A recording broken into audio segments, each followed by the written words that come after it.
வணக்கம் teachers, welcome to our channel. நம்ம சேனலுக்கு நீங்க புதுசா இருந்தா மறக்காம சப்ஸ்கிரைப் பண்ணிக்கோங்க. காமன் டெட்டுக்கு முழுக்க ஃப்ரீயா நம்ம கிளாஸ் ஸ்டார்ட் பண்றோம். நம்ம ஏற்கனவே சொல்லியிருந்த மாதிரி ஃபர்ஸ்ட் ப்ரீவியஸ் இயர் கொஸ்டின் நம்ம டிஸ்கஸ் பண்ணிட்டு அதுக்கப்புறமா ஸ்கூல் புக் வைஸா சம்ம சால்வ் பண்ண போறோம். சரிங்களா? ஸோ இன்னைக்கு நம்ம ஓவராலா ஒரு 390 கொஸ்டின்ஸ் நம்ம கையில இருக்கு ஸ்பெஷல் டெட்டோட சேர்த்து. அதுல ஒரு 10 கொஸ்டின் பார்க்க போறோம். எல்லா கொஸ்டினுமே, அதாவது இந்த 390 கொஸ்டினையும் நான் ஒன் பை ஒன்னா உங்களுக்கு நம்பர் போட்டே கொடுத்துருவேன். ஸோ நீங்க ஸ்கிப் பண்ணாம அழகா படிச்சிடலாம். சரிங்களா? சப்போஸ் ஒரு நாள் வீடியோ நீங்க மிஸ் பண்ணிட்டீங்கன்னா நம்ம சேனல் பிளேலிஸ்ட்ல இருக்கும், அதை நீங்க பாத்துக்கலாம். ஸோ நீங்க படிக்கிறதுக்கு எவ்வளவுக்கு எவ்வளவு ஈஸியா கொடுக்க முடியுமோ அந்த அளவுக்கு நம்ம கொடுத்துருவோம். சரிங்களா? ஸோ சேனலோட தொடர்ந்து பாருங்க, கண்டிப்பா நீங்க பாஸ் பண்ணிடலாம். ஃபர்ஸ்ட் கொஸ்டின் பாருங்க. The radius and the area of the sector is 14 cm and 123 1/5 cm squared. Then the central angle of the sector is, அதாவது ரேடியஸ் இருக்கு, ஏரியா இருக்கு. சரிங்களா? இது ரெண்டும் கொடுத்துருக்காங்க. இதை கொடுத்துட்டு இது வந்து ரேடியஸ், இது வந்து ஏரியா. இது எதை பத்தின கொஸ்டின்னா செக்டார்ல வரக்கூடிய கொஸ்டின். சரிங்களா? Then central angle of sector. Central angle அப்படின்னா தீட்டா. இதுதான் நம்ம கண்டுபிடிக்கணும். Okay teachers? ரேடியஸ் கொடுத்துட்டாங்க, ஆர் கொடுத்துட்டாங்க, ஏரியா ஏ கொடுத்துருக்காங்க, தென் தீட்டா கேட்குறாங்க. என்ன கொடுத்துருக்காங்க, என்ன கேட்குறாங்க அப்படின்றது நமக்கு தெரியணும். ஒரு வட்ட கோண பகுதியின் ஆரம் ஆர் இருக்கு, பரப்பளவு ஏ இருக்கு, ஏரியா. ஸோ இதுதான் ஆர், இது ஏ எனில் அதன் மைய கோணத்தின் அளவு. மைய கோணம்னா என்னன்னு சொன்னேன், தீட்டா. தமிழ்லையும் கொடுத்துருக்கோம், இங்கிலீஷ்லையும் கொடுத்துருக்கோம். ஏன்னா நிறைய teachers Tamil medium English medium மாறி மாறி இருப்பீங்க. ஸோ அதனால ரெண்டு பேத்துக்கும் புரியுற மாதிரி நம்ம கொடுத்துருக்கோம். மெயினா சயின்ஸ் டீச்சர்ஸ் நம்ம மனசுல வச்சுட்டு தெளிவா ஒன் பை ஒன்னா ஸ்கூல் ஸ்டூடெண்ட்ஸ்க்கு நடத்துற மாதிரி நடத்த போறோம் டீச்சர்ஸ். ஸோ டீப்பா கவனிங்க. கீழே அப்படியே சொல்யூஷன் கொடுத்துருக்கோம் பாருங்க. இப்போ நீங்க பாக்குறது எல்லாமே நம்மகிட்ட இருக்கக்கூடிய மெட்டீரியல். சரியா? நம்ம புக்கை தான் அப்படியே நம்ம உங்களுக்கு கிளாஸா கொடுக்குறோம். சப்போஸ் இந்த புக்கு உங்களுக்கு வேணும் அப்படின்னா இந்த புக்ல மொத்தம் 360 கொஸ்டின்ஸ் இருக்கும். இந்த 360 கொஸ்டின்ஸ் இருக்கக்கூடிய இந்த புக்கு உங்களுக்கு வேணும் அப்படின்னா 9585992871 இந்த நம்பருக்கு நீங்க வாட்ஸ்அப் பண்ணி வாங்கிக்கலாம். ஸோ இங்க ஆரம் கொடுத்துட்டாங்க 14 சென்டிமீட்டர். அடுத்து பரப்பளவு 123 1/5 கலப்பு பின்னத்துல கொடுத்துருக்காங்க. இதை ஃபர்ஸ்ட் நீங்க இம்ப்ராப்பர் ஃபிராக்ஷன், அதாவது தகா பின்னத்துல மாத்திக்கங்க. இது எப்படி சார் மாத்துறதுன்னா, இது ரெண்டையும் ஃபர்ஸ்ட் மல்டிப்ளை பண்ணிக்கணும். சரிங்களா? பெருக்கிடணும். பெருக்கிட்டு அதுக்கப்புறமா இந்த ஒரு ஒன்னை கூட்டிக்கணும். இப்போ இது ரெண்டையும் பெருக்கிட்டோம்னா என்ன வரும்? 615 வரும். 615ஓட ஒரு ஒன்னை கூட்டணும்னா 616. ஸோ எழுதிட்டு இந்த 5 அப்படியே இங்கே எழுதிக்கிறணும். கீழே என்ன இருக்கோ அதை அப்படியே போட்டுக்கிறணும். ஓகேவா? ஸோ இதுதான், அதாவது இது ரெண்டையும் பெருக்கிட்டு இதை கூட்டிக்கங்க, அதை மேலே எழுதுங்க. இந்த கீழே என்ன இருக்கோ அதை அப்படியே இங்கே எழுதிக்கங்க. ஓகேவா? ஸோ இதுதான் மிக்ஸ்டு ஃபிராக்ஷனை மாத்துறது. அடுத்து இதுதான் ஏரியா, பரப்பளவுக்கான ஃபார்முலா. இதில் தான் சப்ஸ்டியூட் பண்ணணும். சரிங்களா? வட்டக்கோண பகுதி கொடுத்துருந்தாங்க அப்படின்னா ஏரியாவுக்கு இதுதான் ஃபார்முலா. இதுல அப்படியே சப்ஸ்டியூட் பண்ணுங்க. ஏ என்ன இருக்கு, இந்த இருக்கா, இந்த ஏக்கு பதிலாக இதை எழுதிக்கிடுவோம். அடுத்து தீட்டா பை 360 அப்படியே போட்டுக்கோங்க. பையோட வேல்யூ என்னன்னா 22/7. ஸோ அதான் இங்கே சப்ஸ்டியூட் பண்ணியிருக்கேன். அதுக்கப்புறம் ஆர் எவ்வளவு இருக்கு? ரேடியஸ் 14 சென்டிமீட்டர் இருக்கு. எனக்கு இங்க ஆர் ஸ்கொயர்ட் இருக்கு, அதனால அந்த 14 2 தடவை போட்டுக்கிறணும். இப்போ இதை சிம்பிளை பண்ணிட்டீங்கன்னா உங்களுக்கு ஆன்சர் வந்துடும். நீங்க இப்படியும் சிம்பிளை பண்ணலாம், இல்லைன்னா நான் ஸ்கூல் புக்ல இருக்கிற மாதிரி ஒரு ஸ்டெப் டெரைவ் பண்ணியிருக்கேன். என்னன்னா, எனக்கு தீட்டா தானே, இந்த மையக்கோண அளவு தானே வேணும். ஸோ இதை மட்டும் வச்சுக்கோங்க, அதை மட்டும் எழுதிட்டேன். அப்ப மீதி இருக்கக்கூடிய இந்த வேல்யூவை அப்படி இங்கிட்டு கொண்டு வர போறேன். ஸோ இதை அப்படியே வச்சுக்கிறோமா? இது அங்கேயே தான் இருக்கு, இந்த இருக்கு. மீதி இது இருக்கு இல்லையா, இது இங்கிட்டு வர்றப்ப பகுதி தொகுதியா மாறும், தொகுதி பகுதியா மாறும். ஞாபகம் வச்சுக்கோங்க. அதாவது கீழே இருக்கிறது மேல போகும், மேல இருக்கிறது கீழே வரும். ஓகேவா? நான் கீழே இருக்கா, இங்க எழுதுறப்ப மேல எழுதிட்டேன். அதே மாதிரி இங்க கீழே இருக்கு, இங்க மேல வந்துடும். இது மேல இருக்கு, அதனால கீழே எழுதணும். இது மேலே இருக்குது ரெண்டும், அப்ப கீழே எழுதிக்கணும். ஓகேவா? ஒரு பக்கத்துல இருந்து இன்னொரு பக்கத்துக்கு மாத்துறதுக்கு பின்னத்துல இருந்துச்சு, அதே மாதிரி பெருக்கல்ல இருக்கிறப்ப பகுதி தொகுதியாகவும் தொகுதி பகுதியாகவும் மாறிக்கிறோம். இப்ப இதை கேன்சல் பண்ணுங்க, 72 வந்துடும். Okay teachers? கேன்சல் பண்ண தெரியும்ல? இப்போ கேன்சல் பண்ற பாருங்க. 7ஆல் அடிப்போமா? 4 7 ஈரேலா 14. திரும்ப எனக்கு எது ஈஸியா இருக்கோ அதுக்கேற்ற மாதிரி நான் அடிச்சுக்கிறேன். இப்போ இதையும் அடிங்களேன். இதை நான் 2ஆல் அடிச்சிட்டேன்னா 11 வரும். இதை நான் 2ஆல் அடிப்போமா? இதை 2ஆல் அடிச்சிட்டோம்னா என்ன வரும்? இல்லைன்னா 2ஆல் அடிங்க. 3 2 6. திரும்ப இங்க எதுவுமே இல்லை, அப்போ 0. 16 இது பண்ணா 8ன்னு வரும். Okay teachers? வேற என்ன பண்ணலாம்? இதையும் அடிப்போமா? இதையும் 5ஆல் அடிங்க. 5ஆல் அடிச்சிட்டேன்னா 5 25 6 30 7 5 35 மிச்சம் 1 10. அப்ப 2 5 10ன்னு வந்துடும். அடுத்து என்ன பண்ணலாம்? இதை அடிங்க. 2ஆல் அடிங்க இதை. 2ஆல் அடிச்சிங்கன்னா ஓரண்டா 2 மிச்சம் 1 10ன்னு வரும். அப்போ ஐரண்டா 10. இதை நான் 8 2ஆல் அடிச்சிங்கன்னா 4. இப்போ திரும்ப இதையும் அடிப்போமா? 11ஆல் அடிக்கிறேன். அப்போ 15ல் ஒரு 11 இருக்கும். மிச்சம் 4 44 4 11 44. இந்த கீழே 14 14 கேன்சல் ஆயிரும். மீதி என்ன இருக்கு? 72 மட்டும் இருக்கு. So that is the answer. ஓகேங்களா? ரொம்ப ஈஸியா இருக்கும். ஸோ ஃபர்ஸ்ட் கொஸ்டின் முடிச்சாச்சு. அடுத்து செகண்ட் கொஸ்டின் பாருங்க. the difference between 8th term and 7th term in the Lucas sequence. Lucas சீக்வன்ஸ்ல 8th டேர்முக்கும் 7th டேர்முக்கும் டிஃபரன்ஸ் கேட்குறாங்க. அதாவது லூகாஸ் தொடர்ல 8வது உறுப்புக்கும் 7வது உறுப்புக்கும் இடையேயான வேறுபாடுனா மைனஸ் பண்ணணும். ஸோ இதுதான் லூகாஸ் சீக்வன்ஸ். சரிங்களா? இது எப்படின்னா இங்க பாருங்க, இதை ஞாபகம் வச்சுக்கோங்க. 2 1ன்னு ஃபர்ஸ்ட் ஸ்டார்டிங்ல ஞாபகம் வச்சுக்கோங்க. சரிங்களா? லூகாஸ்னா 2,1 ஞாபகம் வச்சுக்கோங்க. இதை அப்படியே கூட்டி எழுதணும். 2 1 3, அப்புறம் 3 1ஐயும் கூட்டுங்க 4, அப்புறம் இது ரெண்டையும் கூட்டுங்க 7, அப்புறம் இது ரெண்டையும் கூட்டுங்க 11. இதே மாதிரி அப்படியே கூட்டி எழுதிட்டே போகணும். இதுதான் லூகாஸ் தொடர். ஓகேவா? ஸோ இதுல 7வது உறுப்பும் 8வது உறுப்பும் மைனஸ் பண்ணுங்க. 1 2 3 4 5 6 7. 7வது உறுப்பு வந்து 18, 8வது உறுப்பு வந்து 29. ஸோ இது ரெண்டையும் கழிச்சு எழுதணும். ஓகேவா? அப்ப 29 minus 18 that is equal to 11. Teachers, third question கவனிங்க. If two sides of a triangle are 3 cm and 4 cm, then the third side is. ஒரு முக்கோணத்தின் இரு பக்கங்களின் நீளங்கள் 3 cm 4 cm எனில் அதன் மூன்றாவது பக்கம் என்னன்னு அப்படின்னு கேட்கிறாங்க. ஒரு முக்கோணத்துக்கு நமக்கு தெரியும், முக்கோணத்துக்கு 3 பக்கம் இருக்கும் இல்லையா? ஸோ இது ஏ, இது பி, இது சின்னு எடுத்துக்கிடுவோம். இப்ப 2 பக்கம் கொடுத்துட்டாங்க. ஒன்னு வந்து 3 cm, இன்னொன்னு 4 cm. இப்ப இந்த மூணாவது பக்கம் என்ன? ஜஸ்ட் உங்களுக்கு புரியணுன்றதுக்காக சொல்றேன். சரியா? இதுதான் கேள்வி. எப்பயுமே ஒரு ரூல் தெரிஞ்சுக்கோங்க. முக்கோணத்துல இப்ப நான் இது ஏ, இது பி, இது சின்னு சொல்லனா ஏதாவது 2 பக்கத்தை, இதைத்தான் கிடையாது, ஏதாவது 2 பக்கத்தை கூட்டணும்னா அந்த மூணாவது பக்கம் இருக்குல்ல அதை விட பெருசா வரும். இதுதான் ரூல். சரிங்களா? இந்த கூட்டுறோம்ல அந்த வேல்யூ தான் மூணாவது பக்கத்தோட பெருசா வரும். இந்த ரூலை நம்ம பேஸ் பண்ணி இதுக்கு ஈஸியா ஆன்சர் சொல்லிடலாம். இதை வந்து ஆப்ஷனை வச்சு தான் நம்ம செக் பண்ண போறோம். First option எடுத்துக்கிடுவோம். 1 இருக்கா? எனக்கு என்ன கொடுத்துருக்காங்க? 3 இருக்கு, 4 இருக்கு, இங்க ஒரு 1 இருக்கு. மாத்தி பார்க்க வேண்டியதான். கூட்டி பாருங்க. இது ரெண்டையும் கூட்டினா 7. 1 விட பெருசா இருக்கா? இருக்கு. அடுத்து இது ரெண்டையும் கூட்டுங்க. 4 1 5. கூட்டுறது தான் பெருசா வரணும். இது 5ன்னு வருது. அப்போ 3 விட இது பெருசா இருக்கா? பெருசா இருக்கு. அடுத்து 3ஐயும் 1ஐயும் கூட்டுங்க 4. ஆனா 4 கூட்டுற வேல்யூ பெருசா தானே வரணும் இந்த 4 விட. ஆனா என்ன வருது? எனக்கு சமமா வருது. அப்ப இது வராது. சரிங்களா? ஸோ இந்த மாதிரி ஃபுல்லா செக் பண்ணணும். அடுத்து இதை எடுங்க. 3 4. இப்ப இந்த 5 எடுத்துக்கிடுவோம். இப்ப இது ரெண்டையும் கூட்டினோம்னா 7 வரும். 5 விட பெருசா இருக்கா? இருக்கு. அடுத்து இது ரெண்டையும் கூட்டுங்க. 5 4 9. 3 விட பெருசா இருக்கா? இருக்கு. அப்புறம் இது ரெண்டையும் 5 3 8. 4 விட பெருசா இருக்கா? இருக்கு. அப்ப இந்த 3மே சாட்டிஸ்ஃபை ஆகுது. அதனால இதுதான் ஆன்சர். ஓகேங்களா? பட் இருந்தாலும் திரும்ப அதையும் செக் பண்ணிக்கிறோம். நம்ம இது ரெண்டையும் செக் பண்ணிடுவோம். 15 இருக்கா? இதை எடுத்துங்க. 3 4 15. இது ஏன் வராது அப்படின்னு பார்ப்போம். இது ரெண்டையும் கூட்டினீங்கன்னா 7. சரிங்களா? நம்ம கூட்டுற வேல்யூ தானே இந்த மூணாவது பக்கத்தோட பெருசா வரணும். ஆனா 7 இதோட கூட்டுறோம் இல்லையா? 15 விட இந்த 7 என்னவா இருக்கணும்? பெருசா தான் இருக்கணும். 7 பெருசா 15 விட இல்லையா? சின்னது இல்லையா? சோ இது தப்பு, வராது. அடுத்து இதை எடுத்துக்கிடுவோம். 3 4 7. இப்ப இது ரெண்டையும் கூட்டுங்க 7. இப்ப மூணாவது பக்கத்தை விட இது என்னவா வரணும்னு சொல்லியிருக்கேன்? கூட்டுற வேல்யூ பெருசா வரணும்னு சொல்லியிருக்கேன். ஆனா சமமா வருது. அப்ப இதுவும் கிடையாது. Okay teachers? ஸோ இந்த மாதிரி நீங்க ஈஸியா ஆன்சர் சொல்லிடலாம். அடுத்து 4வது கேள்வி.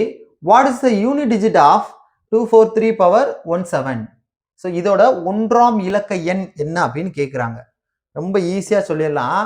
பாருங்களேன், இந்த 1ஆம் இலக்க எண் கேட்டாங்கன்னா 243 பவர்ல என்ன இருக்கு? 17 இருக்கா? ஸோ இதுல 243 இந்த நம்பரை எடுத்துக்கிடுவோம். சரிங்களா? 1ஆம் இலக்கத்தை எடுத்துக்கிட்டு அதுக்கு அடுக்கு சுழற்சி பாருங்க. இதுதான் ரொம்ப ஈஸியா இருக்கும். அப்ப அடிமானத்தின் கடைசி இலக்கம், அதாவது இந்த 243ல கடைசி என்னது? 1ஆம் இலக்கம் தான் நம்ம பார்க்க போறோம். ஸோ இதுல 3 எடுத்துக்கோங்க. எடுத்துட்டு அதுக்கு அடுக்கு சுழற்சி பார்க்கணும். சரிங்களா? பவர் சைக்கிள் பார்க்கணும். இப்ப 3க்கு பவர்ல ஒரு 1 போடுங்க. போட்டோம்னா 3 வரும். அடுத்து பவர்ல 2 போடுங்க. இந்த 3க்கு தான் நான் பாக்குறேன். பவர்ல 1 2ன்னு போடணும். 2 போட்டோம்னா 3 ஸ்கொயர் 9 வந்துடும். அடுத்து பவர்ல 3 போடுங்க. பவர்ல 3 போட்டீங்கன்னா என்ன அர்த்தம்? 3 தடவை பெருக்கணும். 3 9. அடுத்து 9 3 27ன்னு வரும். Okay teachers? ஸோ அது 3க்கு பவர்ல 4 போடுங்க, இது 81ன்னு வருது. இப்போ இதை வச்சு தான் நம்ம ஆன்சர் சொல்ல போறோம். நல்லா கவனிங்க. இப்போ நான் அடுத்து 3 பவர் 5 போட்டேன்னு வச்சுங்களேன், எனக்கு யூனிட் பிளேஸ் என்ன வரும், 3ன்னு தான் வரும். ஸோ இதுக்கு அடுக்கு சுழற்சி. இப்போ 3 பவர் 5ன்னா என்ன அர்த்தம், நான் போட்டு காமிக்கிறேன் பாருங்களேன். 3 பவர் 5 எப்படின்னு சொல்றேன். 3 பவர் 4 வந்து 81. அப்ப இன்னும் ஒரு டைம் கூடுதா, இப்போ இதோட ஒரு 3 பெருக்குங்க, 1 3 3 3 24ன்னு வருது. இப்போ 243ன்னு வரும். இங்க யூனிட் டிஜிட் பாருங்க, திரும்ப இந்த 3ன்னு தான் வருது. சரியா? ஸோ அடுத்தது என்ன வரும்னா 3 பவர் 5ல யூனிட் டிஜிட் 1ஆம் இலக்கம் என்ன வரும்னா அந்த 9ன்னு வரும். ஸோ திரும்ப 3 9 7 1 இதுல தான் முடியும். அப்ப இந்த சுழற்சி எப்படி இருக்கு அப்படின்னா 3 9 7 1ன்னு முடியும். 1ஆம் இலக்கம் இருக்கா, 3 9 7 1 இப்படித்தான் முடியும்.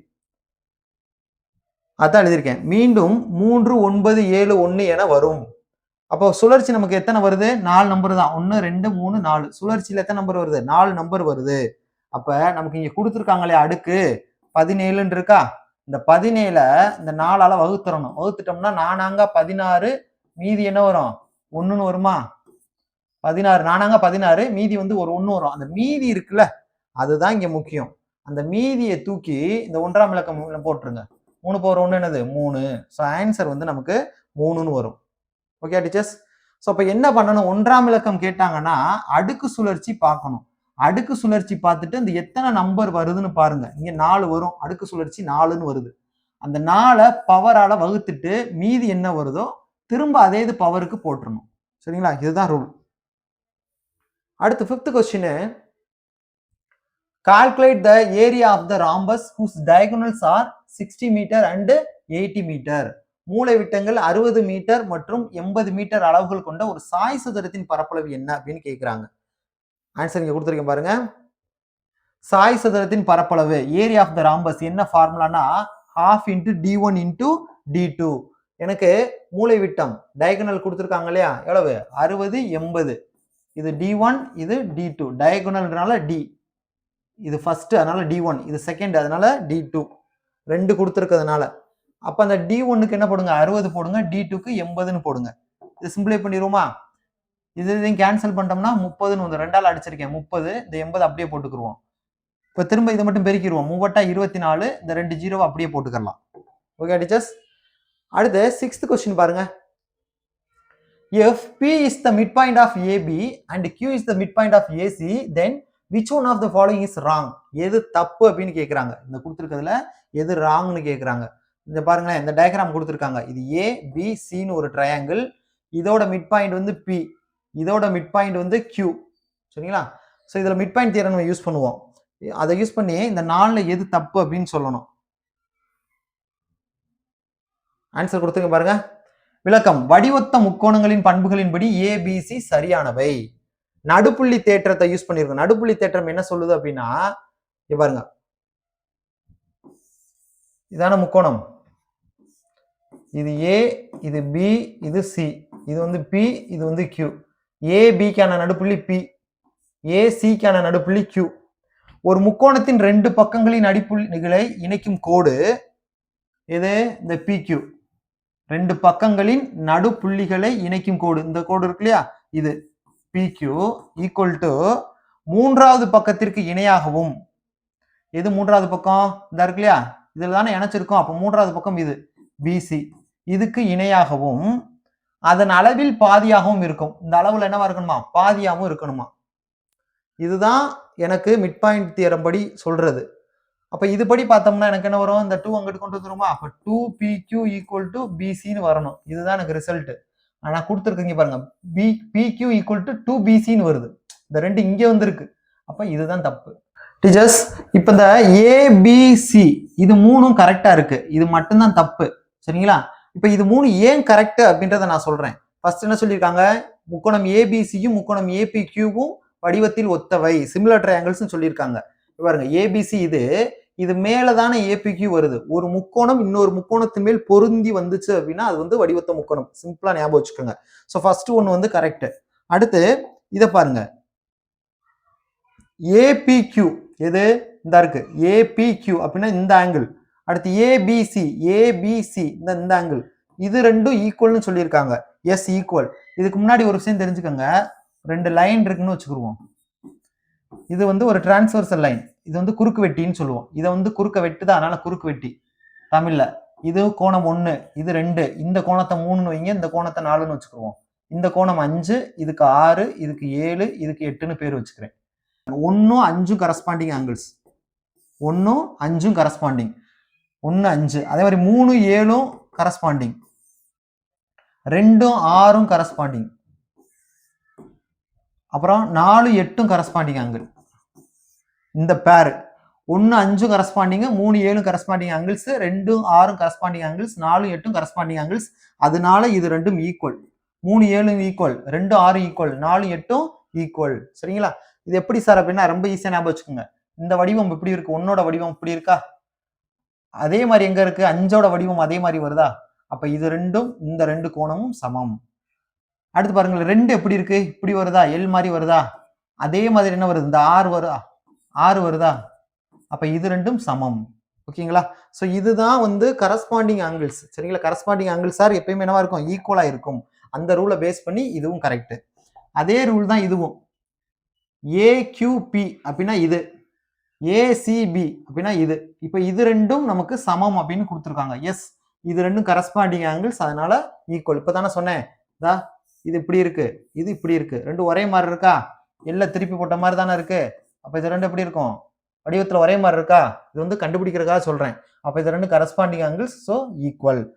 அப்போ நமக்கு இந்த 3மே கரெக்ட், இது 1 தான் தப்பு. நமக்கு இங்க ஆன்சர் என்ன கேட்டிருக்காங்க, எது தவறுன்னு தான் கேட்டிருக்காங்க. அப்ப டி தான் நமக்கு ஆன்சர்.